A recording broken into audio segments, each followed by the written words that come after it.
শিক্ষার্থীদের উপর হামলার প্রতিবাদে ৭ কলেজের অবরোধ কর্মসূচি চলবে সোমবার সারাদিন।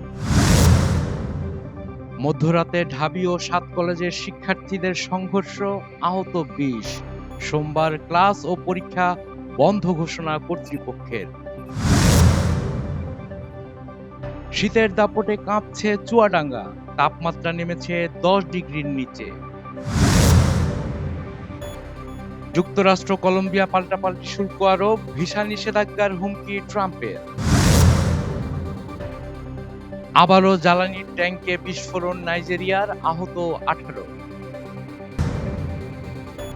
সাকিবের রেকর্ড ভাঙলেন তাসকিন, বিপিএলে রংপুরের বিপক্ষে জয় রাজশাহী।